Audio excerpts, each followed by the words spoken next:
ارے بھائی ہماری اور آپ کی کیا اوقات ہے؟ جب فرعون جیسا ظالم آدمی وہ اپنی بیوی کے سامنے بیچارہ کچھ نہیں بول پایا.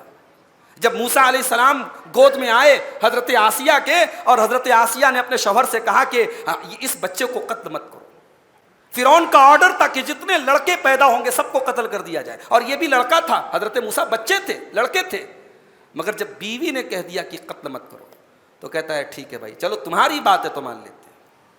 تو ہمارے سماج کے وہ شوہر جو بیوی کو اس لائق بھی نہیں سمجھتے کہ اس کی کوئی بات مانی جائے, تو معاف کرے وہ فرعون سے بھی بڑے ظالم ہیں. اللہ کے نبی فرماتے ہیں اذا صلت المرأة خمسها وصامت شهرها واطاعت زوجها واحسنت فرجها, جب عورت 5 ٹائم کی نمازی بن جائے, عورت رمضان کے روزے رکھے, عورت اپنے شوہر کی اطاعت کرے, اپنے شوہر کی بات مانے, اور عورت اپنی آبرو کی حفاظت کرے, دخلت من ای ابواب الجنت شاءت, تو ایسی عورت جنت کے جس دروازے سے چاہے جنت میں جا سکتی ہے. کبھی نہیں سکتے سورتے. عبداللہ بن عباس نبی کے صحابی ہیں, کہتے ہیں کہ میں اچھا کپڑا پہنتا ہوں, میں اچھا کپڑا پہنتا ہوں, میں سجتا ہوں, سورتا ہوں اپنی بیوی کے لیے. کیوں؟ کیونکہ قرآن کہتا ہے وَلَهُنَّ مِثْلُ الَّذِي عَلَيْهِنَّ بِالْمَعْرُوفِ, جیسے شوہر کا حق بیوی کے اوپر ہے ویسے ہی بیوی کا حق شوہر کے اوپر ہے. اگر بیوی کو سجنا اور سورنا ہے شوہر کے لیے, تو شوہر کو بھی چاہیے کہ وہ بیوی کے لیے سجتا اور سورتا ہو. وَمِنْ آيَاتِهِ أَنْ خَلَقَ لَكُم مِّنْ أَنفُسِكُمْ أَزْوَاجًا لِتَسْكُنُوا إِلَيْهَا. اللہ تبارک و تعالیٰ کی بہت بڑی نشانی یہ بھی ہے کہ اس نے تمہارے لیے تمہاری بیویوں کو بنایا لِتَسْكُنُوا إِلَيْهَا, تاکہ تم ان سے سکون حاصل کرو. میرے پیارے ساتھیوں, اللہ فرماتا ہے یہ محبت جو میاں بیوی کے درمیان پیدا ہو جاتی ہے یہ نکاح کے ذریعے پیدا ہوتی ہے. اس محبت کا پیدا کرنے والا اللہ ہے. فرمایا وَجَعَلَ بَيْنَكُمْ مَوَدَّةً وَرَحْمَةً, ہم نے بیوی اور شوہر کے درمیان محبت پیدا کر دی اور رحمت پیدا کر دی. فَالصَّالِحَاتُ قَانِتَاتٌ حَافِظَاتٌ لِلْغَيْبِ بِمَا حَفِظَ اللَّهُ. نیک عورتیں تو وہ ہوتی ہیں جو فرما بردار ہوتی ہیں, جو اپنے شوہروں کی فرما بردار ہوتی ہیں, جو اللہ کی فرما بردار ہوتی ہیں, جو رسول کی فرما بردار ہوتی ہیں. یہ پہلی پہچان ہے ایک بہترین بیوی کی. وہ دین کے کاموں میں, وہ شریعت کے کاموں میں, وہ اسلام کے کاموں میں اپنے شوہر کی مدد کرتی ہے. فجر کا ٹائم ہو گیا, 4 بجے فجر کی اذان ہو گئی, شوہر سو رہا ہے, بیوی اٹھاتی ہے, اٹھیے چلیے نماز پڑھیے. وہ اپنے شوہر کے لیے سجتی ہے, سنورتی ہے, میک اپ کرتی ہے. عورت کا میک اپ کرنا, سجنا, سنورنا کسی غیر کے لیے جائز نہیں ہے, اور شوہر کے لیے سب کچھ جائز ہے. شوہر کے لیے وہ جس طریقے کا اکیلے میں تنہائی میں لباس پہننا چاہے پہن سکتی ہے, اور جس قسم کا میک اپ کرنا چاہے بشرطے کہ شریعت کی نظر میں وہ میک اپ حرام نہ ہو وہ میک اپ کر سکتی ہے. اس کے بعد چھٹی چیز, ایک آئیڈیل بیوی کی چھٹی پہچان, شوہر کی چھوٹی چھوٹی ضرورتوں کا خیال رکھے. شوہر تیار ہو رہا ہے, اس کی بنیان کہاں ہے, اس کی انڈر ویئر کہاں ہے, اس کے کرتا پائجامہ کہاں ہے, اس کے سامان کہاں ہے, یہ بیوی کو نگرانی کرنی چاہیے, اس کو خیال رکھنا چاہیے. اللہ کے نبی اعتکاف میں بیٹھے ہوئے ہیں, آپ کے بالوں میں حضرت عائشہ کنگھی کر رہی ہیں. بخاری کے الفاظ ہے, حضرت عائشہ فرماتی ہیں کہ اللہ کے نبی اپنے حجرے سے, اپنے معتکف سے اپنا سر باہر نکال لیتے تھے اور میں آپ کے بالوں میں کنگھی کیا کرتی تھی. اللہ کے نبی حجۃ الوداع کے موقع پر حج کا احرام باندھنے جا رہے ہیں. احرام باندھنے کے پہلے آپ نے غسل کیا. جب آپ نے غسل کر لیا, حضرت عائشہ فرماتی ہیں, صحیح مسلم کی روایت ہے, میں نے اللہ کے نبی کے بدن پر خوشبو لگائی. جب آپ احرام اتار لیتے ہیں اور آپ طواف افاضہ کرنے والے ہیں, تب بھی میں نے اللہ کے نبی کے اوپر, کیا اللہ کے نبی خود سے خوشبو نہیں لگا سکتے تھے؟ بولو بھائی, لگا سکتے تھے. مگر بہت سارا کام جو شوہر خود کر سکتا ہے, جو بیوی اٹھ کر کے آپ کا بٹن لگا دے, وہ بیوی اٹھ کر کے آپ کی ٹوپی آپ کے سر پہ لگا دے, آپ کا چشمہ آپ کو لگا دے نا, اس کی محبت کی بات الگ ہے. تو شوہر کی چھوٹی چھوٹی ضرورتوں, ہم عائشہ تو یہاں تک کہتی ہیں کہ میں حیض کی حالت میں ہوتی تھی. اس زمانے میں پیریڈ میں عورتیں رہتی تھی تو ان کو بڑا برا سمجھا جاتا تھا. پیریڈ والی عورتوں کے ساتھ لوگ بیٹھ کے کھانا نہیں کھاتے تھے. اما عائشہ فرماتی ہیں میں پیریڈ میں ہوتی تھی اور میں پانی پیتی تھی, تو برتن میں جہاں میں منہ لگاتی تھی اللہ کے پیارے نبی وہی منہ لگا کر کے پانی پیتے تھے. میں گوشت کھاتی تھی، آدھا گوشت میں کھاتی تھی، آدھا بچا کے اپنے حبیب کو، اپنے نبی کو دیتی تھی، اور اس آدھے بچے ہوئے گوشت کو میں حیض کی حالت میں ہوتی تھی، اللہ کے نبی کھا لیتے تھے۔ کہتی ہے میں پیریڈ سے ہوتی تھی، اللہ کے نبی گھر میں آتے تھے، میں آپ کے بالوں میں کنگھی کر دیا کرتی تھی۔ تو یہ ایک بہترین بیوی کی پہچان ہے کہ وہ شوہر کی چھوٹی چھوٹی ضرورتوں کا خیال رکھے۔ نمبر 7، ایک بہترین بیوی کی 7ویں پہچان، شوہر کے اوپر کوئی غم آ جائے، کوئی مصیبت آ جائے، کوئی تکلیف آ جائے، تو بہترین بیوی کی پہچان یہ نہیں ہے کہ وہ چلانے لگے، رونے لگے، شوہر کا سہارا بنے، شوہر کی مصیبت کو ایسا بنا دے شوہر اپنی مصیبت بھول جائے۔ یاد کرو اللہ کے نبی کی سب سے پہلی بیوی اور ہم سب کی پیاری ماں حضرت خدیجہ رضی اللہ تعالیٰ عنہ کو جب اللہ کے نبی کے اوپر قرآن کی پہلی وحی نازل ہوتی ہے اور اللہ کے نبی کے اوپر نبوت کی ذمہ داری ڈالی جاتی ہے، اللہ کے نبی گھبرائے گھبرائے گھر آتے ہیں اور آپ کہتے ہیں زملونی زملونی، گرمی کا موسم تھا لیکن اللہ کے نبی سردی محسوس کر رہے تھے۔ آپ نے کہا خدیجہ مجھے جلدی سے کمبل لا کے دے دو، مجھے جلدی سے چادر لا کے دے دو۔ خدیجہ چادر لاتی ہیں، اللہ کے نبی کو چادر اڑا دیتی ہیں۔ اللہ کے نبی فرماتے ہیں اے خدیجہ آج میرے ساتھ ایسا ایسا ہوا، آج میرے پاس اللہ کا فرشتہ آیا، آج قرآن کی 5 آیتیں میرے اوپر اتاری گئیں، آج اللہ نے مجھے اپنا نبی بنایا ہے۔ اے خدیجہ یہ بہت بڑی ذمہ داری ہے، یہ بہت بڑی ذمہ داری ہے جو اللہ نے میرے کندھوں پر ڈالی ہے۔ لقد خشیت علی نفسی، اے خدیجہ مجھے ڈر لگ رہا ہے، مجھے ڈر لگ رہا ہے کہیں میری جان نہ چلی جائے، کہیں میں ہلاک نہ ہو جاؤں، کہیں میں اس ذمہ داری کو اٹھا نہ پاؤں۔ جب اللہ کے نبی کی یہ کیفیت حضرت خدیجہ نے دیکھی، او میری پیاری ماں بہنوں، ایک آئیڈیل بیوی کا کردار دیکھیے۔ حضرت خدیجہ نے جب اپنے نبی کی یہ حالت دیکھی، یہ سچویشن دیکھی، کیا کہا انہوں نے، کیا جملے کہے، وہ سونے کے حروف سے لکھے جانے کے قابل ہیں۔ کہا اے میرے سرتاج، اے میرے سرتاج، کلا واللہ ما یخزیک اللہ ابدا، اے میرے سرتاج اللہ تعالیٰ کبھی آپ کو رسوا نہیں کرے گا، کبھی آپ کو ذلیل نہیں کرے گا۔ اے میرے سرتاج آپ تو غریبوں کے ماوا ہیں، آپ تو بے سہاروں کے سہارا ہیں، آپ تو مہمانوں کی مہمان نوازی کرتے ہیں، آپ تو رشتہ داروں کے ساتھ رشتہ جوڑا کرتے ہیں، آپ تو سب کے ساتھ بھلائی کا کام کرتے ہیں۔ اے میرے سرتاج اگر اللہ تعالیٰ نے یہ ذمہ داری آپ کے کندھوں پر ڈالی ہے، اس ذمہ داری کو اللہ پوری بھی کروائے گا۔ کلا واللہ ما یخزیک اللہ ابدا، اے میرے نبی اللہ تعالیٰ کبھی آپ کو رسوا نہیں کرے گا۔ یہ خدیجہ کے الفاظ تھے اور ان الفاظ نے محمد الرسول اللہ کے سینے کو ٹھنڈک پہنچا دی۔ بیوی وہ ہوتی ہے میری پیاری ماں اور بہنوں جو شوہر کے غم میں شوہر کی تکلیف کو ہلکا کر دے، شوہر کی مصیبت کو دور کر دے، یہ بیوی کا کردار ہوتا ہے۔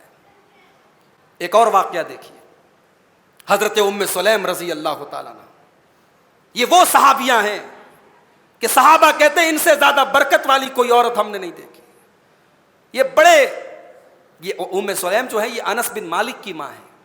انس بن مالک کو تو بچہ بچہ جانتا ہے، نبی کا خادم، نبی کا بڑا پیارا صحابی انس بن مالک۔ ام سلیم بیوہ ہو جاتی ہیں، بڑی خوبصورت تھیں، بڑے اچھے خاندان کی تھی، بیوہ ہو جاتی ہیں۔ مدینہ کے سب سے مالدار آدمی ابو طلحہ کے نکاح کا پیغام آتا ہے۔ ابو طلحہ کہتے ہیں اے ام سلیم آپ بیوہ ہیں، ایک بچہ بھی آپ کے پاس ہے، پھر بھی میں آپ سے شادی کرنا چاہتا ہوں۔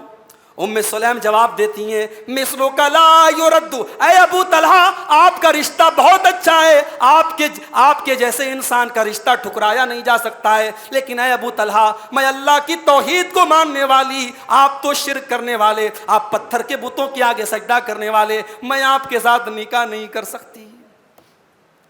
اپنے شوہر ابو طلحہ کو حضرت ام سلیم نے اسلام کی تبلیغ کی، کہا کہ اے ابو طلحہ اگر آپ اسلام قبول کر لیں، اگر آپ اللہ کے رسول کا دین قبول کر لیں، توحید پر آ جائیں، مجھے کوئی سونا چاندی نہیں چاہیے، مجھے پتا ہے آپ بہت پیسے والے ہیں، مجھے کوئی مہر کے اندر کوئی سونا چاندی نہیں چاہیے، بس آپ اسلام قبول کر لیجئے، میں اسی کو اپنا مہر مان لوں گی اور میں آپ سے نکاح کر لوں گی۔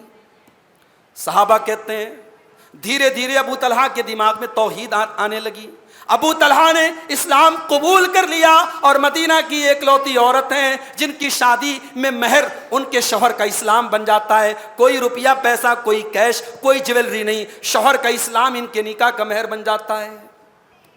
اور ام سلیم ابو طلحہ کی شریک حیات بن جاتی ہے، ان کی بیوی بن جاتی ہے۔ بڑی محبت سے دونوں میاں بیوی رہتے ہیں۔ ایک بچہ پیدا ہوتا ہے، بچے کا نام ابو عمیر رکھا جاتا ہے۔ جب اللہ کے نبی ابو طلحہ کے گھر آتے ہیں، اس بچے کو گود میں لیتے ہیں، اس بچے کو کھلاتے ہیں، اس بچے سے لاڈو پیار کرتے ہیں، بڑا پیارا بڑا موہنا سا بچہ ہے، اللہ کے نبی کا لاڈلا بچہ ہے۔ بچہ بیمار پڑ جاتا ہے، اور ابو طلحہ کو سفر پہ جانا ہے، بیوی کو بڑی وارننگ دے کے جاتے ہیں، میرے بچے کا خیال رکھنا، اس کے دوا علاج کا خیال رکھنا، ساری چیزیں سمجھانے کے بعد سفر میں جاتے ہیں، اور سفر سے ابھی لوٹے نہیں ابو طلحہ کہ ادھر بچے کا انتقال ہو جاتا ہے، بچہ مر جاتا ہے۔ جس دن ابو طلحہ کو گھر پہ آنا ہے اسی دن صبح بچے کا انتقال ہو جاتا ہے۔ او میری پیاری ماں بہنوں، لوگ کہتے ہیں کہ بچے سے ایک ماں کو بہت زیادہ پیار ہوتا ہے، میں کہتا ہوں ماں کو یقیناً بہت زیادہ پیار ہوتا ہے، مگر وہ ماں جب ایک بیوی ہوتی ہے تو اسے بیوی کا کردار بھی نبھانا آتا ہے۔ سلیم گھر والوں سے کہتی ہیں میرا بچہ مر چکا ہے، میرے بچے کا انتقال ہو چکا ہے، بچے کی لاش کو کپڑے سے ڈھانک کر کے کنارے رکھ دو، ابو طلحہ شام کو آنے والے ہیں، ابو طلحہ کو اس کی موت کے بارے میں کوئی نہیں بتائے گا، میں بتاؤں گی۔ ابو طلحہ گھر میں آتے ہیں، شام کو آتے ہی پہلا سوال، اے سلیم میرا بچہ کیسا ہے، میرا ابو عمیر کیسا ہے؟ اب سلیم کہتی ہیں گھبرائیے مت، ٹینشن مت لیجئے، ہوا اسکن مما کان، آپ کا بچہ پہلے سے زیادہ آرام میں ہے، پہلے سے زیادہ سکون میں ہے، آپ ٹینشن مت لیجئے۔ بخاری کے الفاظ ہیں، سلیم کھانا تیار کرتی ہیں، بڑا بہترین کھانا بناتی ہیں، شوہر کو کھانا کھلاتی ہیں، پھر اس کے بعد بخاری کے الفاظ ہیں فتزینت، بچے کا جنازہ گھر میں رکھا ہوا ہے، بچے کی لاش گھر میں رکھی ہوئی ہے، سلیم میک اپ کرتی ہیں، سلیم سجتی ہیں، سلیم سنورتی ہیں، اپنے شوہر کے لیے اپنے آپ کو سجاتی ہیں اور اپنے شوہر کے لیے اپنے آپ کو خوبصورت بناتی ہیں، اور دونوں میاں بیوی رات میں ملاقات بھی کرتے ہیں۔ جب صبح ہوتی ہے حضرت سلیم اپنے شوہر سے کہتی ہیں اے میرے سرتاج، ایک سوال آپ سے کرنا چاہتی ہوں، اگر کسی نے کوئی ہم سے ہم کو امانت کے طور پر کوئی سامان دیا ہے، کوئی چیز دی ہے اور پھر ہم سے واپس مانگ رہا ہے، یہ بتائیے کہ کیا ہمیں اس سامان کو دے دینا چاہیے یا ہمیں برا ماننا چاہیے؟ کہا اگر سامان امانت کے طور پر لیا تھا تو جس کی امانت تھی اسے دے دینا چاہیے، جب سامان کا مالک وہ تھا تو ہمیں برا نہیں ماننا چاہیے۔ کہا اے سلیم آپ کا بچہ کل صبح ہی انتقال کر چکا ہے، جنازہ رکھا ہوا ہے، جائیے کفن دفن کا انتظام کیجئے، جائیے قبر کا انتظام کیجئے اور اللہ سے ثواب کی امید رکھیے۔ سلیم شوق ہو جاتے، ابو طلحہ شوق ہو جاتے ہیں، حیران ہو جاتے ہیں، کہتے ہیں میری بیوی تو نے یہ کیا کر دیا، میں ناپاکی کی حالت میں ہوں، جنابت کی حالت میں ہوں، میرا بچہ میرے گھر میں مرا پڑا رہا، بچے کی لاش گھر میں پڑی رہی، اور تو آج صبح مجھے یہ بات بتاتی ہے۔ جب یہ پورا واقعہ اللہ کے نبی کے سامنے حضرت ابو طلحہ بیان کرتے ہیں، اللہ کے نبی تعریف کرتے ہیں سلیم کی اور کہتے ہیں کہ ابو طلحہ اللہ تعالیٰ تم دونوں میاں بیوی کے عمل میں برکت دے، اور سلیم کے صبر کا اور ان کے اس کارنامے کا اللہ اتنا بہترین بدلہ دیتا ہے کہ آگے چل کر کے ان کے ایک بچہ پیدا ہوتا ہے، اس بچے کا نام عبداللہ رکھا جاتا ہے، اور اس بچے کے پھر اس کے بہت ساری اولادیں ہوتی ہیں، اور سلیم کے گھر میں 9 بچے قرآن کے عالم اور قرآن کے قاری بنتے ہیں۔ میری پیاری ماں اور بہنوں، ایک عورت کا کردار یہ ہوتا ہے، ایک آئیڈیل بیوی وہ ہوتی ہے جو شوہر کے غم کو ہلکا کر دے، شوہر کی تکلیف کو ہلکا کر دے۔ اس کے بعد 8ویں چیز یہ ہے کہ شوہر کا راز، شوہر کا سیکرٹ، ایک آئیڈیل بیوی شوہر کے سیکرٹ کو سیکرٹ رکھتی ہے۔ میاں بیوی کے درمیان ملاقات ہو رہی ہے، اس ملاقات کی بات کو بھی بیوی کسی اور کو نہ بتائے، کسی سہیلی کو نہ بتائے، یہ بھی شوہر کے سیکرٹ کو فاش کرنا ہے، شوہر کے راز کو فاش کرنا ہے۔ اللہ کے نبی فرماتے ہیں ان من اشر الناس عند اللہ منزلۃ یوم القیامہ، قیامت کے دن سب سے بڑا عذاب، سب سے برا عذاب ان لوگوں کو دیا جائے گا، بیوی شوہر کے ساتھ سوتی ہے، شوہر بیوی کے ساتھ سوتا ہے، پھر دونوں ایک دوسرے کے راز لوگوں کو بیان کرتے ہیں۔ میاں بیوی کی پرائیویسی پرائیویٹ رہنی چاہیے، اس پرائیویسی کو دوسروں کو نہیں بتانا چاہیے، راز نہیں بتانا چاہیے۔ بہت ساری شوہر کی باتیں ہوتی ہیں، شوہر کی کوئی ایسی چیز آپ کو پتہ لگے، شوہر کا کوئی اندرونی عیب پتہ لگ گیا، اس عیب کو بھی آپ کو کسی کو نہیں بتانا ہے۔ یہ ایک آئیڈیل بیوی کی پہچان ہے، وہ شوہر کے سیکرٹ کو سیکرٹ رکھتی ہے۔ اس کے بعد 9ویں چیز، ایک آئیڈیل بیوی اپنے شوہر کے سامنے کسی دوسری عورت کے حسن کی تعریف نہیں کرتی، وہ ایسی ہے، وہ ایسی ہے، اس کی باڈی ایسی ہے، اس کا چہرہ ایسا ہے، اس کا یہ ایسا ہے. اپنے شوہر کے سامنے کسی دوسری عورت کے حسن کی تعریف کرنا یہ فتنے کو دعوت دینا ہے. اللہ کے نبی فرماتے ہیں، بخاری کے الفاظ ہیں، لا تباشر المرأة المرأة، خبردار کوئی عورت اگر کسی عورت سے ملاقات کرتی ہے فتنعتها لزوجها كأنه ينظر إليها، تو اپنے شوہر کے سامنے اس کی ایسی تعریف نہ کرے ایسا لگ رہا ہے کہ شوہر دیکھ رہا ہے. بعض عورتیں کیا کرتی ہیں، شادی میں جاتی ہیں، شادی میں فوٹو لے رہی ہیں دلہن کا، شادی میں فوٹو لے رہی ہیں، بہت ساری لڑکیاں وہاں ہوتی ہیں، ان کا فوٹو لے کے بعد میں لا کے شوہر کو دکھاتی ہیں. یہ غلط ہے، بالکل غلط ہے. اپنے شوہر کو اجنبی لڑکیوں اور عورتوں کی تصویریں دکھانا یہ اپنے شوہر کو فتنے میں ڈالنا ہے. ایک آئیڈیل بیوی ایسا نہیں کرتی ہے. اور 10ویں چیز یہ ہے، ایک آئیڈیل بیوی اپنے شوہر کی شکر گزار ہوتی ہے، شوہر کی محنت کی قدر کرتی ہے. شوہر اس کے ساتھ جو بھلائی کرتا ہے، اس کے بچوں کی جو دیکھ بھال کرتا ہے، اس کے اوپر جو پیسے خرچ کرتا ہے، بیوی اس کا شکر ادا کرتی ہے. معاف کیجئے میری ماں اور بہنوں، آج اس کی بڑی کمی ہے، آج اس کی بہت کمی ہے. بیوی تو فٹ سے کہہ دیتی ہے آپ نے کون سا احسان کر دیا، آپ کا حق تھا. معاف کیجئے، شوہر کا حق یہ تھا آپ کو کپڑا پہنائے، اس کا حق یہ نہیں تھا کہ آپ کو 10,000 کا کپڑا پہنائے. شوہر کا حق تھا آپ کی جیولری لائے، اس کا یہ حق نہیں تھا کہ آپ کو سونے کا نیکلس لا کے دے. یہ جو پھٹ سے آپ کہہ دیتی ہیں کہ آپ کا تو حق تھا، شوہر کہاں کہاں سے پیسہ لا کر کے، محنت کر کے اور خون پسینہ بہا کر کے آپ کا اور آپ کے بچوں کا شوق پورا کرتا ہے. تو اپنے شوہر کی محنت کی قدر کیجیے.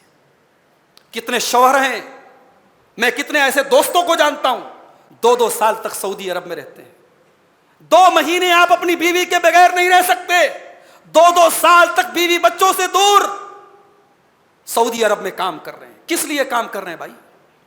اس لیے تاکہ میرے بیوی بچے سکون سے زندگی گزاریں، ان کے گھر میں اے سی لگ جائے، ان کے گھر میں بہترین ماربل بچ جائے، ان کا گھر عالی شان بن جائے، ان کی بیوی کے جیولری میں، ان کی بیوی کے کپڑوں میں کوئی کمی نہ رہے، اس کی بیوی کی کوئی سہیلی اس سے یہ نہ کہہ سکے کہ تو کسی سے کمتر ہے. شوہر کی قربانیوں کی قدر کرو. میری پیاری ماں اور بہنوں، عورتوں کے جہنم میں جانے کی بہت بڑی وجہ یہ ہوگی کہ یہ اپنے شوہروں کی ناشکری کرتی ہیں.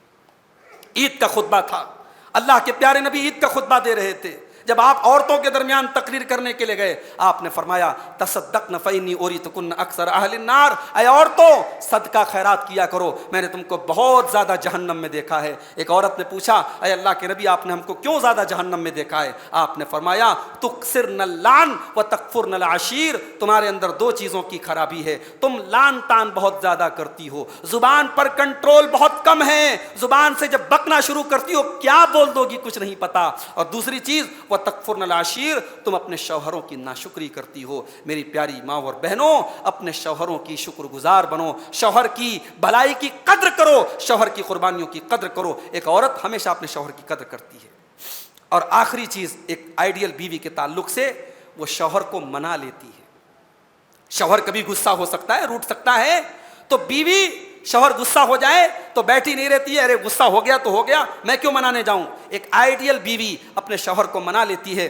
اللہ کے نبی فرماتے ہیں، الا اخبرکم بنسائکم من اہل الجنہ، کیا میں تم کو ان عورتوں کی پہچان نہ بتاؤں جو جنت میں جائیں گی؟ کل ودود ولود، ہر وہ عورت جو شوہر سے محبت کرنے والی ہو اور زیادہ بچہ جننے والی ہو. اب یہ زیادہ بچہ جننے والی کیسے پہچانیں گے؟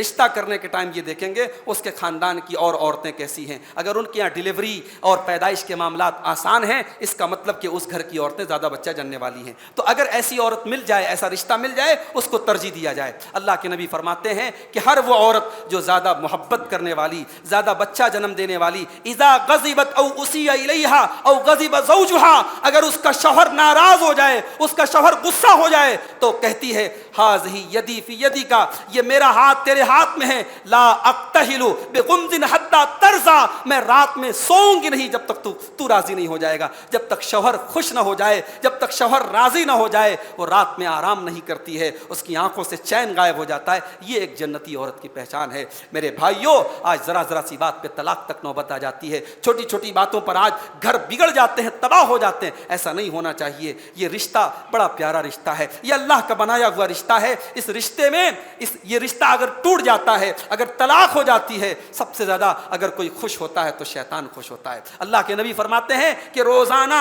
سمندر کے اندر ابلیس کا دربار لگتا ہے، ابلیس کی محفل لگتی ہے، اور ابلیس کے چیلے اور چمچے آتے ہیں اور اپنے اپنے کارنامے بتاتے ہیں۔ کوئی آ کے کہتا ہے میں نے فلاں کی نماز چھڑوا دی، کوئی آ کے کہتا ہے میں نے فلاں سے جھوٹ بلوا دیا، کوئی آ کے کہتا ہے میں نے فلاں سے شراب پلوا دی۔ تو شیطان کہتا ہے تم نے اچھا کام کیا، تم نے اچھا کام کیا۔ مگر جب کوئی کھڑا ہو کر کے یہ کہتا ہے کہ میں نے ایک مرد اور اس کی بیوی کے درمیان جدائی کر دی، اتنی غلط فہمی ڈال دی، اتنی نفرت ڈال دی کہ طلاق ہو گیا، میاں بیوی الگ ہو گئے، گھر برباد ہو گیا، تو شیطان کھڑا ہو جاتا ہے اور اپنے اس چیلے کو گلے لگا لیتا ہے اور کہتا ہے تو نے بہت بڑا کارنامہ انجام دیا۔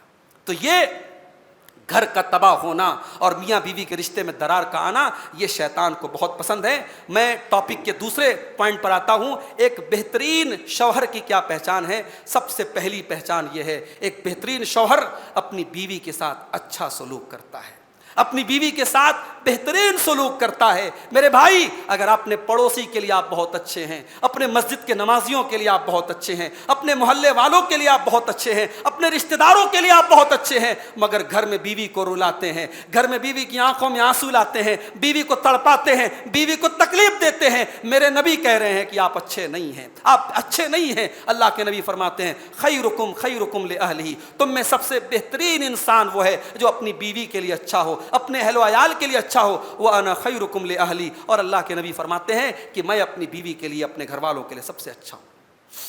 تو آپ اگر ایک آئیڈیل شوہر بننا چاہتے ہیں، اپنی بیوی کے ساتھ محبت کرنے والے، اس کا خیال رکھنے والے بنیں۔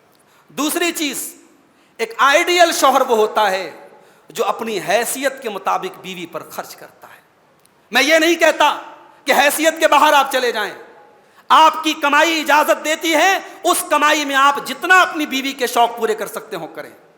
اللہ نے بیوی کے جائز شوق پورا کرنے پر بھی آپ کو اللہ ثواب دے گا۔ اللہ تعالیٰ قرآن میں کہتا ہے وَعَلَى الْمَوْلُودِ لَهُ رِزْقُهُنَّ وَكِسْوَتُهُنَّ بِالْمَعْرُوفِ، بچے کے باپ کی ذمہ داری ہے کہ ماں کو کپڑا پہنائے اور ماں کو کھانا کھلائے دستور کے مطابق۔ اور اللہ کے نبی سے پوچھا گیا کہ اے اللہ کے نبی، ہماری بیوی کا ہمارے اوپر کیا حق ہے؟ اے اللہ کے نبی، ہماری بیوی کا ہمارے اوپر کیا حق ہے؟ آپ نے فرمایا ان تطعمها اذا طعمت، جب تم کھانا کھاؤ اپنی بیوی کو کھلاؤ، جو تم کھا رہے ہو اپنی بیوی کو بھی کھلاؤ، بہترین کھاؤ اور بہترین کھلاؤ۔ وتقسوها اذا اقتسیت، اور جو پہنو اپنی بیوی کو پہنو، مطلب جس اسٹینڈرڈ کا، جس معیار کا تم پہنتے ہو، ایسا نہیں ہونا چاہیے کہ آپ خود کے لیے تو بہترین کپڑا لیتے ہیں اور بیوی کے لیے بڑا ردی اور بڑے لوکل ٹائپ کا کپڑا لیتے ہیں۔ جس اسٹینڈرڈ اور معیار کا آپ کپڑا پہنتے ہیں اس سے اچھا اپنی بیوی کو پہنائیے۔ اور آگے اللہ کے نبی کہتے ہیں ولا تضرب الوجہ، اور کبھی اپنی بیوی کے چہرے پر ہاتھ مت اٹھانا، ولا تقبح، اور کبھی گالی گلوچ مت کرنا، ولا تہجر الا فی البیت، اور کبھی اگر جھگڑا ہو جائے بیوی سے تو وہ جھگڑا بیڈ روم کے باہر نہیں جانا چاہیے، وہ گھر کے باہر نہیں جانا چاہیے، جو جھگڑا ہے، جو بھی معاملہ ہے وہ گھر کے اندر رہنا چاہیے۔ تو یہ بہترین شوہر کی پہچان ہے۔ اور یہ بات یاد رکھیے کہ شوہر اگر بیوی کو کھلاتا اور پلاتا ہے اس پر بھی اس کو ثواب ملے گا۔ اللہ کے نبی فرماتے ہیں، صحیح بخاری اور مسلم کی روایت ہے وَإِنَّكَ لَن تُنْفِقَ نَفَقَةً، تم جو بھی خرچ کرو گے تَبْتَغِي بِهَا وَجْهَ اللَّهِ، اگر اس خرچ کے ذریعے تم اللہ کو راضی کرو گے إِلَّا أُجِرْتَ عَلَيْهَا، اس پر تمہیں ثواب ملے گا، حَتَّى اللُّقْمَةَ الَّتِي تَزَوْهَا فِي امْرَأَتِكَ، یہاں تک کہ اپنی بیوی کے منہ میں جو تم لقمہ ڈالتے ہو اس پر بھی تم کو ثواب ملے گا۔ ایک بہترین شوہر کی تیسری پہچان یہ ہے کہ وہ بیوی کے گھر کے کاموں میں اگر فری ہے تو ہیلپ کرتے ہیں۔ آپ ہفتے میں 6 دن آفس جا رہے ہیں، ہفتے میں 1 دن چھٹی کا دن ہے، آپ گھر میں بیٹھے ہوئے، بیوی بیچاری کپڑا دھل رہی ہے، آپ اس کی کچھ ہیلپ کر دیجئے۔ وہ کپڑا دھل رہی ہے، آپ تھوڑا گھر کی صفائی کر دیجئے۔ اے مولوی صاحب کیا بول رہے ہیں آپ؟ اب ہم کو آپ جورو کا غلام بنانا چاہتے ہیں، ہم گھر کی صفائی کریں گے؟ آپ جتنے بھی بڑے ہیں میرے نبی سے بڑے تو نہیں ہیں نا، آپ بڑے بزی ہیں، بڑے مصروف انسان ہیں، میرے نبی سے زیادہ تو بزی نہیں ہوں گے آپ۔ اما عائشہ سے پوچھا گیا کہ اللہ کے نبی جب گھر میں ہوتے تو کیا کرتے تھے؟ جب آپ اللہ کے نبی صلی اللہ علیہ وسلم گھر میں ہوتے تھے، فری ہوتے تھے تو کیا کرتے تھے؟ اما عائشہ فرماتی ہیں یکون فی محنت اہلی، اللہ کے نبی جب گھر میں ہوتے تھے اپنے گھر والوں کا ہاتھ بٹایا کرتے تھے، اپنے گھر والوں کی ہیلپ کرتے تھے، حتی اذا حضرت الصلاۃ، نماز کا ٹائم ہو جاتا تھا اللہ کے نبی فوراً مسجد کے لیے چلے جاتے تھے۔ یہ اللہ کے نبی کی گھریلو زندگی اور آپ کی میریٹل لائف تھی۔ تو بیوی کے گھر کے کاموں میں اس کا سپورٹ کرنا، معاف کیجئے، یہ جورو کے غلام کی پہچان نہیں ہے، یہ نبی کی سنت ہے۔ اور آج جو لوگ بیوی کی قربانی نہیں جانتے ہیں وہ کبھی غور کریں، آپ اپنے گھر میں ایک نوکرانی کو رکھتے ہیں نا صفائی کرنے کے لیے، اس کو بھی آپ 2,000-3,000 روپیہ مہینہ دیتے ہیں، اس پر بھی اس کے دنیا بھر کے نخرے ہوتے ہیں۔ آپ کچھ نہیں کہہ سکتے، اگر وہ مہینے میں 2-4 دن نہ آئے آپ کچھ نہیں کر سکتے، اس کام والی کے بھی بڑے نخرے ہوتے ہیں۔ کبھی غور کرو میرے بھائی، نکاح کر کے آپ جس کام والی کو لائے ہیں یہ بیچاری فری میں، اس کو کوئی سیلری نہیں دیتے آپ، یہ سارے کام آپ کے کرتی ہے اور راضی برضا کرتی ہے، صبح سے لے کر شام تک آپ کا مہمان آتا ہے بہترین کھانا کھلاتی ہے، آپ کے بچوں کی تربیت کرتی ہے، آپ کے گھر کو جنت بنا کے رکھتی ہے، آپ کو خوش کرتی ہے، اور اس کے عوض وہ کوئی سیلری نہیں لیتی، اور سال میں آپ کی جس دن چھٹی ہوتی ہے اس دن اس کا کام اور بڑھ جاتا ہے، آپ کا ہالیڈے اس کا اوور لوڈ ہو جاتا ہے۔ یہ وہ امپلائی ہے، یہ وہ کام کرنے والی عورت ہے جو بیچاری سال میں کبھی چھٹی نہیں لیتی ہے، اس کی قربانی کی قدر کرو میرے بھائی، اس عورت کے گھر کے کاموں میں اس کا سپورٹ کرو، یہ نبی کی سنت ہے۔ اور چوتھا کام یہ ہے، بیوی ہے، انسان ہے، کمی اس کے اندر بھی ہو سکتی ہے، اس کی کمیوں کو نظر انداز کرو۔ بیوی نے کسی دن کھانے میں مسالہ تھوڑا زیادہ کر دیا، اب آپ صاحب غصے میں آ گئے، تو نے کیسا کھانا بنایا، تجھے کھانا بنا، ارے بھائی سال کے 360 دن اس نے تم کو کھانا بنا کے کھلایا، اگر ایک دن کچھ نمک زیادہ ہو گیا، تھوڑا مسالہ کم ہو گیا تو بھائی صاحب اگنور کر لو نا، تھوڑے کچھ کنکر ونکر آ گئے تو چبا جاؤ نا، آپ صبر سے کام لیجئے، اس کی خوبیوں کو دیکھتے ہوئے اس کی خامیوں کو نظر انداز کیجئے۔ اللہ کے نبی صلی اللہ علیہ وسلم فرماتے ہیں کہ لا یفرق مومن مومنتن، خبردار کوئی مومن مرد اپنی بیوی سے الگ نہ ہو، ان کرہ منہا خلقن رضی منہا آخر، اگر اس کو اپنی بیوی کی کوئی بات بری لگتی ہے تو ضرور کوئی نہ کوئی بات اچھی لگتی ہوگی۔ بیوی نے پریس کرتے کرتے آپ کا جبہ جلا دیا، آپ کا کرتا جلا دیا، آپ کو بڑا غصہ آیا کہ صاحب میرا کرتا برباد ہو گیا، تو ٹھیک ہے نا یار، دوسرا کرتا لے لو، کھانا تو اچھا بناتی ہے نا، بچے کی اچھی تربیت تو کرتی ہے، اگر کوئی ایک خامی ہے تو اس کی ہزاروں خوبیوں کو بھول مت جاؤ، یہ نبی کا بتایا ہوا فارمولہ ہے۔ اللہ کے نبی فرماتے ہیں اگر اس کی کوئی بات بری لگتی ہے تو اس برائی کو چھوڑ کے باقی چیزوں پر نظر ڈالو، ہزاروں خوبیاں ہیں، اگر ایک خامی ہے تو نظر انداز کر دو۔ زندگی کی گاڑی کو چلانے کے لیے اصول اور قاعدے سے گاڑی نہیں چلتی ہے، اصول اور قاعدے سے گاڑی نہیں چلتی ہے، زندگی کی گاڑی محبت سے چلتی ہے، زندگی کی گاڑی سمجھوتے سے چلتی ہے، زندگی کی گاڑی ایک دوسرے کے سپورٹ سے چلتی ہے۔ اگر شوہر بیوی کے اندر کوئی خامی دیکھے تو نظر انداز کر دے۔ اس کے بعد پانچویں چیز یہ ہے کہ اپنی بیوی کے اندر، اپنے گھر والوں کے اندر دینداری کی فکر کرے۔ شوہر کو چاہیے کہ دینداری کی فکر کرے، بیوی بے پردہ نکل رہی ہے، شوہر ڈانٹے تو کیوں بے پردہ نکلی، یہ نہیں ہونا چاہیے کہ دوستوں کو گھر پہ لے کے آیا اور دوست کہہ رہا بھابی بھابی بھابی بھابی کہہ کے وہ دوست آپ کی بیوی کے سامنے آ رہا ہے اور بیوی بھی اس کے سامنے آ رہی، غلط ہے، یہ دیوسیت ہے، یہ بغیرتی ہے۔ آپ کے دوست کے بھابی کہہ دینے سے آپ کے دوست کے لیے آپ کی بیوی محرم نہیں ہو جائے گی، آپ کی بیوی ہے، آپ کے دوست کی وہ کچھ نہیں ہے، آپ کا دوست ہے۔ آپ اپنے دوست کو اگر گھر میں دعوت دیتے بھی ہیں تو اپنی بیوی کو پردہ کروائیے، اپنی بیوی کو آپ پردہ کروائیے، یہ پورے محلے کی بھابھی بنانا یہ ٹھیک نہیں ہے، یہ دیوسیت ہے، یہ بےغیرتی ہے۔ آج کتنے گھروں میں یہ بےغیرتی ہے، جوان لڑکے گھر میں آتے ہیں اور آپ کی بیوی کو چاچی چاچی کہہ کے، بھابھی بھابھی کہہ کے مخاطب کرتے ہیں۔ معاف کیجئے گا، آپ کی بیوی کا جو سگا دیور ہے اس دیور سے بھی بیوی کو پردہ کرنا ہے، تو یہ محلے کے نوجوان جو بھابھی بھابھی کہہ کے چلے آتے ہیں ان کے لیے بے پردہ ہونا بیوی کا جائز نہیں ہے۔ گھر میں اگر اس طریقے کا ماحول ہے اس کو آپ دور کیجئے میرے بھائی، یہ ایک آئیڈیل شوہر کی پہچان ہے۔ اگر گھر میں نماز نہیں پڑھی جاتی ہے، نماز کا ماحول پیدا کیجئے۔ بیوی نماز کیوں نہیں پڑھتی ہے؟ کہتی ہے بچہ بہت چھوٹا ہے، بچہ پیشاب کر دیتا ہے، تو پہلی بار نہیں ماں بن رہی ہے، پوری تاریخ میں بہت ساری مائیں پیدا ہوئی ہیں، بچے بھی پالے ہیں اور انہوں نے نماز بھی پڑھے ہیں۔ آج تو ماشاءاللہ ڈائپر ہے، آج واشنگ مشین ہے، آج گیس کا چولہا ہے۔ حضرت فاطمہ نے حسن حسین کو پالا تھا، ڈائپر کا دور نہیں تھا، واشنگ مشین کا دور نہیں تھا، گیس کے چولہے کا دور نہیں تھا، لکڑیاں پھونک پھونک کے جلا کے کھانا بنتا تھا اور چکی چلا چلا کے آٹا پیسا جاتا تھا۔ اس دور میں بچے بھی پالے گئے ہیں اور نماز بھی پڑھی گئی ہے۔ اسی لیے اللہ قرآن میں کہتا ہے وَأْمُرْ أَهْلَكَ بِالصَّلَاةِ وَاصْطَبِرْ عَلَيْهَا، اپنے گھر والوں کو نماز کا حکم دو اور خود بھی نماز پر جم جاؤ۔ تو ایک آئیڈیل شوہر اپنے گھر والوں کی دینداری کی فکر کرتا ہے، اور اسی لیے اللہ نے قرآن میں فرمایا کہ دعا کیا کرو، ربنا حب لنا من ازواجنا وذریاتنا قرۃ اعین، کہ پروردگار ہمارے بیوی بچوں کو ہماری آنکھوں کی ٹھنڈک بنا دے، وجعلنا للمتقین اماما، اور ہمیں متقیوں کا امام بنا دے۔ اپنے بیوی بچوں کے لیے یہ دعا کیا کرو میرے پیارے ساتھیوں، یہ ایک آئیڈیل شوہر کی پہچان ہے۔ چھٹی چیز، بیوی کی ضرورتوں کا خیال رکھو۔ بیوی کو اگر کسی چیز کی ضرورت ہے اسے دوسروں کا محتاج نہ بننا پڑے، آپ خیال رکھیے۔ موسیٰ علیہ السلام اتنے بڑے پیغمبر ہیں، بیوی کے ساتھ سفر پہ جا رہے ہیں، سردی کا موسم ہے، موسیٰ علیہ السلام نے محسوس کیا میری بیوی کو سردی لگ رہی ہوگی، تو بیوی سے کہتے ہیں کہ امکثوا انی آنست نارا، کہتے ہیں اے میری بیوی رک جاؤ، وہاں پہاڑ پہ آگ جل رہی ہے، سردی کا موسم ہے، میں آگ لے کے آتا ہوں، تجھے گرمی پہنچانا ہے، تجھے گرمی سردی سے بچانا ہے، میں آگ۔ ایک پیغمبر، ایک نبی اپنی بیوی کے لیے آگ لینے کے لیے پہاڑ کے اوپر چڑھتا ہے۔ میرے پیارے ساتھیوں، اپنی بیوی کی چھوٹی چھوٹی ضرورتوں کا خیال رکھنا یہ ایک آئیڈیل شوہر کی پہچان ہے۔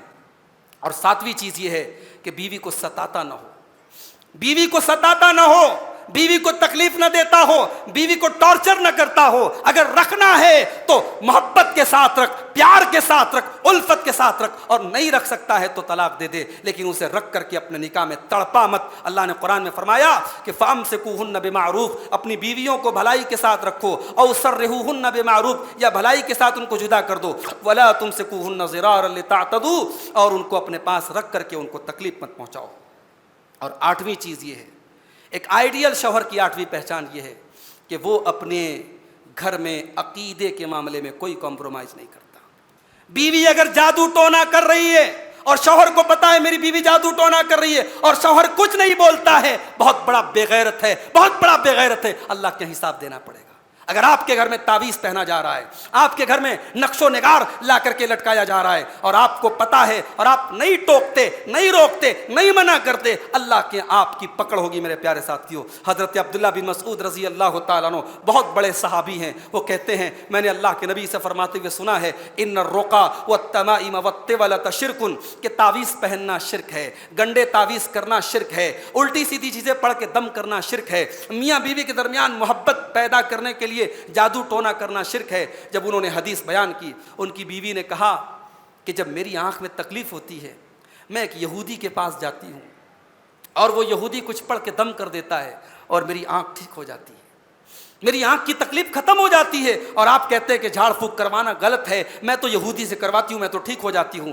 حضرت عبداللہ کہتے ہیں انما ذاک عمل الشیطان، اے میری بیوی یہ شیطان کا کام ہے، کسی مشرک سے جا کر کے جھاڑ پھونک کروانا یہ شیطان کا کام ہے۔ شیطان کیا کرتا ہے کہ وہ تیری آنکھ میں اپنا ہاتھ ڈال کر کے تجھے تکلیف پہنچاتا ہے، اور جب وہ یہودی پڑھ کر کے دم کرتا ہے تو شیطان اپنا ہاتھ ہٹا لیتا ہے، اور پھر جب تو گھر آتی ہے تو دوبارہ پھر شیطان تجھے تکلیف پہنچاتا ہے۔ اگر کبھی تیری آنکھوں میں تکلیف ہو تو تو یہ دعا پڑھا کر جو نبی نے ہمیں سکھائی ہے، اذهب الباس رب الناس واشف انت الشافی لا شفاء الا شفاؤک شفاء لا یغادر سقما، کہ اے پروردگار، اے شفا دینے والے، تو شفا دے دے، ایسی شفا دے دے جو کسی بیماری کو نہ چھوڑے۔ یہ بڑی پیاری دعا ہے۔ حضرت عبداللہ بن مسعود نے اپنی بیوی کو یہ دعا سکھائی اور اپنے گھر سے وہ تعویذ گنڈے کا کام بند کروایا۔ اگر آپ کے گھر میں شرک ہو رہا ہے اور توحید کے معاملے میں کوئی کمپرومائز ہو رہا ہے، ایک آئیڈیل شوہر کی پہچان یہ ہے کہ وہ اپنے گھر والوں کے عقیدے کی فکر کرے، اپنی بیوی کے عقیدے کی فکر کرے اور اپنے گھر میں کوئی شرکیہ کام نہ ہونے دے۔ اور نویں چیز یہ ہے کہ جیسے بیوی آپ کے لیے سجتی اور سنورتی ہے، آپ بھی بیوی کے لیے سجیں اور سنوریں۔ آپ پان کھا کے، گٹکھا کھا کے، پسینے کی مہک لے کر کے بیوی کے پاس جاتے ہیں اور آپ بیوی سے یہ ایکسپیکٹ کرتے ہیں کہ بیوی آپ کا والہانہ استقبال کرے اور آپ کے گلے لگ جائے۔ آپ تھوڑا منہ ہاتھ دھو کر کے، تھوڑا فریش ہو کر کے، تھوڑا پرفیوم استعمال کر لیجئے۔ دنیا کے لیے آپ پرفیوم استعمال کریں یا نہ کریں، اپنی اہلیہ کے لیے استعمال کیجئے، اور تھوڑا اپنی دشا اور دشا کو درست کر لیجئے، اپنے چہرے کو اور اپنے حلیے کو۔ اب میں دیکھتا ہوں لوگ باہر جانے کے لیے، فنکشن میں جانے کے لیے سجتے ہیں، سنورتے ہیں، بیوی کے لیے کبھی نہیں سجتے سنورتے۔ عبداللہ بن عباس نبی کے صحابی ہیں، کہتے ہیں کہ میں اچھا کپڑا پہنتا ہوں، میں اچھا کپڑا پہنتا ہوں، میں سجتا ہوں، سنورتا ہوں اپنی بیوی کے لیے۔ کیوں؟ کیونکہ قرآن کہتا ہے وَلَهُنَّ مِثْلُ الَّذِي عَلَيْهِنَّ بِالْمَعْرُوفِ، جیسے شوہر کا حق بیوی کے اوپر ہے ویسے ہی بیوی کا حق شوہر کے اوپر ہے۔ اگر بیوی کو سجنا اور سنورنا ہے شوہر کے لیے تو شوہر کو بھی چاہیے کہ وہ بیوی کے لیے سجتا اور سنورتا ہو۔ اور 10ویں چیز یہ ہے کہ شوہر دوسروں کے سامنے بیوی کو ذلیل نہ کرے. ہمارے ایک دوست ہم سے کہنے لگے, جب ہماری نئی نئی شادی ہوئی تھی تو ہم سے کہنے لگے کہ آپ کو کامیاب زندگی کا ایک فارمولہ بتاتا ہوں. میں نے کہا کیا فارمولہ ہے؟ بولے سب کے سامنے بیوی کے اوپر غصہ کرو, چھوٹی چھوٹی باتوں پر ڈانٹ دیا کرو, آپ کی ماں کو لگے کہ یہ تو بیوی کو بہت دبا کے رکھتا ہے, اور کمرے میں جا کے بیوی سے معافی مانگ لو, کمرے میں خوب محبت کرو, اور باہر بیوی پر ایک دم شیر بن کے رہو. میں نے کہا بھائی صاحب یہ بالکل غلط اسٹریٹجی ہے اور بالکل غلط فارمولہ ہے. بیوی سے آپ کمرے میں محبت کریں, کم کریں چلے گا, لیکن دوسروں کے سامنے بیوی کو ذلیل کرنا, دوسروں کے سامنے بیوی کو ڈانٹنا, اپنی ماں کے سامنے اچھا بیٹا بننے کے لیے بیوی کو ڈانٹنا اور بیوی کے اچھے کام کو بھی غلط قرار دینا, یہ بہت ہی غلط بات ہے اور بے حیائی اور بے غیرتی کی بات ہے. میں مانتا ہوں کہ شادی کے بعد یہ سچویشن بھی آتی ہے کہ اب وہ جو شوہر ہوتا ہے نا, وہ بیگن تھالی کا بیگن ہو جاتا ہے. کبھی بیوی بیچارہ سوچتا ہے بیوی کے سپورٹ میں بولتا ہوں تو ماں ناراض ہوتی ہے, ماں کے سپورٹ میں بولتا ہوں تو بیوی ناراض ہوتی ہے, تو اسے مینیج کرنا بہت مشکل ہوتا ہے. مگر اس کا مطلب یہ نہیں ہے کہ آپ اپنی بیوی کو ذلیل کریں. آپ کی بیوی دوسروں کے سامنے آپ کی محبت کی حقدار ہے, آپ کی عزت کی حقدار ہے. حضرت عمرو بن عاص رضی اللہ تعالیٰ عنہ اللہ کے نبی کے بہت مشہور صحابی ہیں. انہوں نے اللہ کے نبی سے پوچھا, اے اللہ کے نبی آپ سب سے زیادہ کس سے محبت کرتے ہیں؟ ہو از دا موسٹ بیلوڈ پرسن, سب سے زیادہ محبوب کون ہے آپ کو؟ اللہ کے نبی نے فرمایا عائشہ. بغیر جھجک کے, بغیر کچھ سوچے سمجھے نبی نے پہلا لفظ منہ سے نکالا عائشہ. اگر آپ اپنی بیوی سے محبت کرتے ہیں یہ کوئی شرم کی بات نہیں, بیوی محبت کی چیز ہے, محبت کے لائق ہے. آپ اپنی بیوی سے محبت کا اظہار کر سکتے ہیں, کوئی حرج کی بات نہیں. نبی اکرم نے اپنی بیوی سے محبت کا اظہار کیا. پھر حضرت عمرو بن عاص نے پوچھا کہ اللہ کے نبی عائشہ کے بات کس سے کرتے ہیں؟ کہا کہ عائشہ کے باپ سے کرتا ہوں, ابو بکر سے کرتا ہوں. پھر پوچھا اے اللہ کے نبی اس کے بعد کس سے کرتے ہیں؟ کہا کہ عمر سے کرتا ہوں. کہا اس کے بعد کس سے کرتے ہیں؟ کہا عثمان سے کرتا ہوں. حضرت عمرو بن عاص نے کہا کہ میں چپ ہو گیا, میں نے سوچا میرا نام سب سے لاسٹ میں آئے گا, میں چپ ہو گیا, خاموش ہو گیا. تو اللہ کے نبی نے اپنی بیوی کے ساتھ محبت کا اظہار کیا ہے. اس لیے ایک آئیڈیل شوہر جو ہوتا ہے وہ بیوی کے ساتھ محبت کو چھپاتا نہیں ہے, وہ ظاہر کرتا ہے. اور آخری چیز بیان کر کے بات ختم کر رہا ہوں. بیوی کے ساتھ تفریح کرنا, گھومنا پھرنا, جائز حد میں رہ کر کے انٹرٹینمنٹ کرنا, منورنجن کرنا, ہنسی مذاق کرنا, یہ بھی شریعت کا ایک حکم ہے. اب بعض لوگ کیا ہوتے ہیں, بڑے کھڑوس ہوتے ہیں. کھڑوس کا مطلب سمجھتے ہیں نا, مطلب مسکرا دے تو لگتا ہے کہ کوئی گناہ کر دیا انہوں نے. چہرے پر مسکراہٹ بھی کئی سال میں آتی ہے ان کے. تو ایسا مت کیجیے بھائی صاحب. بیوی کے ساتھ ہنسی مذاق یہ نبی کی سنت ہے. اللہ کے نبی ایک مرتبہ ایک بیوی کے پاس بیٹھے تھے, دوسری بیوی نے حلوہ بنایا تھا. اب وہ حلوہ پلیٹ میں رکھ کر کے آیا. اب جانتے ہیں جب ایک سے زیادہ بیویاں ہوتی ہیں تو بڑی غیرت ہوتی ہے آپس میں. اب یہ جو جس بیوی کے پاس آپ بیٹھے تھے اس نے آؤ دیکھا نہ تاؤ کھینچ کے مارا اور وہ پلیٹ 2 ٹکڑے ہو گیا. اللہ کے نبی اتنے غصے میں اپنی بیوی کو دیکھتے ہیں تو آپ مسکرانے لگتے ہیں اور آپ کہتے ہیں تمہاری ماں کو غصہ آ گیا. صحابہ سے کہتے ہیں تمہاری ماں کو غصہ آ گیا. اس کے بعد دوسری پلیٹ اس بیوی کے پاس پہنچواتے ہیں جس بیوی کے یہاں سے وہ حلوہ یا مٹھائی کی چیز آئی تھی. تو اس طریقے سے نبی نے ہینڈل کیا ہے. ایک مرتبہ مسجد نبوی میں کچھ حبشی آئے تھے. وہ حبشی کچھ کرتب دکھا رہے تھے, کچھ نیزے کا کھیل دکھا رہے تھے, برچھی کا کھیل دکھا رہے تھے. حضرت عائشہ رضی اللہ تعالیٰ عنہ کو پتہ لگا. حضرت عائشہ اپنے حجرے سے جھانکنے لگی, دیکھنے لگی. تو اللہ کے نبی کھڑے ہو گئے. اللہ اکبر. اپنی بیوی کے لیے آپ کھڑے ہو گئے اور حضرت عائشہ کہتی میں نے نبی کے کندھے پر اپنا سر رکھا اور جتنی دیر تک میں کھڑی ہو کر کے دیکھتی رہی ان حبشیوں کا کھیل, اللہ کے نبی اتنی دیر تک کھڑے رہے. جب میں تھک گئی تو اللہ کے نبی نے کہا کہ اگر تم تھک گئی ہو تو ٹھیک ہے جاؤ, کوئی بات نہیں. اتنی دیر تک اللہ کے نبی اپنی بیوی کے لیے کھڑے رہے. ایک مرتبہ اللہ کے نبی سفر پہ گئے, صحابہ کرام سے آپ نے کہا تھوڑا آگے نکل جاؤ. صحابہ آگے نکل گئے. اللہ کے نبی نے حضرت عائشہ سے کہا کہ عائشہ چلو ہم دونوں دوڑ کا مقابلہ کرتے ہیں, ریس کرتے ہیں, دیکھتے کون آگے نکلتا ہے. آپ نے اپنی بیوی کے ساتھ ریس کی, دوڑ کا مقابلہ کیا. اور اس دوڑ میں حضرت عائشہ کہتی ہے میری نئی نئی شادی ہوئی تھی, میرا وزن کافی کم تھا, میں ہلکی دبلی تھی. جب دوڑ کا مقابلہ ہوا میں آگے نکل گئی اور اللہ کے نبی پیچھے رہ گئے. مجھے بہت ہنسی آئی, میں نے مذاق اڑایا اور میں نے کہا کہ اے اللہ کے نبی میں نے تو آپ کو شکست دے دی, آپ کو پچھاڑ دیا, آپ کو پیچھے کر دیا, میں تو آگے نکل گئی. اس کے بعد حضرت عائشہ کہتی ہیں میں اس بات کو بھول گئی. پھر ایک اور سفر آیا, اس سفر میں بھی اللہ کے نبی نے صحابہ سے کہا تم لوگ تھوڑا آگے نکل جاؤ. اس سے یہ بھی پتہ چلا کہ بیوی کے ساتھ ہنسی مذاق پرائیویٹ میں ہونا چاہیے, پبلک پلیس میں نہیں ہونا چاہیے. بیوی کے ساتھ انٹرٹینمنٹ پرائیویٹ میں کیجیے. اب جب صحابہ آگے نکل گئے, اللہ کے نبی نے حضرت عائشہ سے کہا عائشہ چلو آج ریس کرتے ہیں.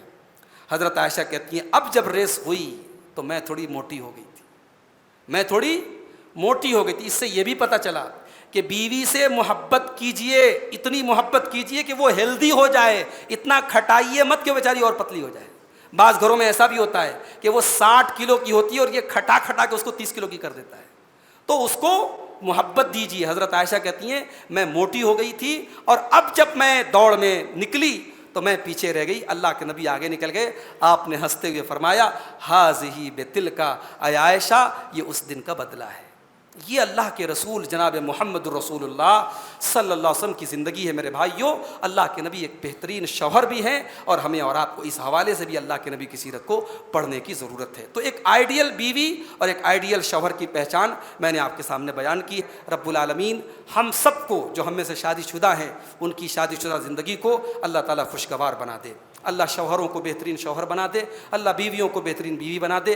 ہمارے گھروں میں جہاں بھی لڑائی جھگڑا ہے, مسئلے مسائل ہیں, اللہ ان کو ختم کر دے. اللہ ایک دوسرے کی محبت اور قدر دلوں میں پیدا فرما دے. رب العالمین ہمارے طاق رات میں جاگنے کو, ہمارے تراویح پڑھنے کو, ہمارے ذکر کرنے کو, ہمارے جو بھائی بہن اعتکاف میں بیٹھے ہیں ان کے اعتکاف میں بیٹھنے کو, ہماری ہر عبادت کو پروردگار قبول فرما لے. رب العالمین رمضان کے اس آخری عشرے میں اپنے ان خوش نصیب بندوں میں جن کی گردن کو اللہ جہنم کی آگ سے آزاد کرتا ہے, اللہ ان خوش نصیب بندوں میں ہم سب کو شامل فرما دے. اللہ ہمارے روزوں میں, ہماری تراویح میں, ہماری تمام عبادتوں میں اخلاص پیدا فرما دے. اللہ ہماری ماں و بہنوں کی بھی اصلاح کر دے. اللہ ہمارے نوجوانوں کی بھی اصلاح کر دے. ہمارے وہ بھائی جو رمضان کے پہلے نماز نہیں پڑھتے تھے, رمضان میں نماز شروع کیے ہیں, اللہ ان کو رمضان کے بعد بھی نماز کی پابندی کرنے کی توفیق عطا فرمائے. ہمارے وہ بھائی جو رمضان کے پہلے کسی غلط عادت میں پڑے تھے, کسی گندے کام میں پڑے تھے, رمضان میں اگر انہوں نے اس عادت کو چھوڑ دیا ہے, اللہ آئندہ کی زندگی میں ان کو ان برائیوں سے بچنے کی توفیق عطا فرمائے. رب العالمین ہمارے دلوں سے کینہ اور کپٹ نکال دے. رب العالمین ہماری جماعت میں, ہمارے گھروں میں, ہمارے محلے میں جو اختلافات ہیں اللہ ان اختلافات کو دور فرما دے. اللہ ہمیں ہر قسم کے شر سے ہم سب کی حفاظت فرمائے. اللہ ہمارے بہن بیٹیوں کی حفاظت فرمائے. اللہ ہمارے مظلوم بھائیوں کی حفاظت فرمائے. رمضان کے اس مقدس مہینے میں جہاں جہاں بھی ہمارے بھائیوں پر ظلم و ستم ہو رہا ہے, اللہ مظلوموں کی مدد فرمائے. اللہ ظالموں کو ان کے انجام تک پہنچائے. اللہ ہماری مسجدوں کی حفاظت کرے. اللہ ہمارے مدرسوں کی حفاظت کرے. اللہ ہمارے علماء کی حفاظت کرے. اللہ اپنے دین پر مرتے دم تک ہم سب کو چلنے کی توفیق عطا فرمائے. رب العالمین ہمیں کہنے سننے سے زیادہ عمل کرنے کی توفیق عطا فرمائے. رب العالمین ہمارے والدین جن کے زندہ ہیں ان کو اپنے والدین کی خدمت کرنے کی توفیق دے. جن کے والدین دنیا سے جا چکے ہیں پروردگار ان کے والدین کی مغفرت فرمائے.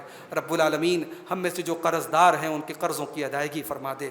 رب العالمین جو بیمار ہیں ان کو شفائے کامل عاجل عطا فرما دے.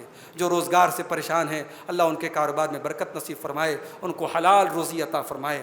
رب العالمین جو دل کے مریض ہیں, جو بخل کے مریض ہیں, جو دنیا کی محبت میں مبتلا ہیں, اے اللہ ان کی ان بیماریوں کو دور فرما دے.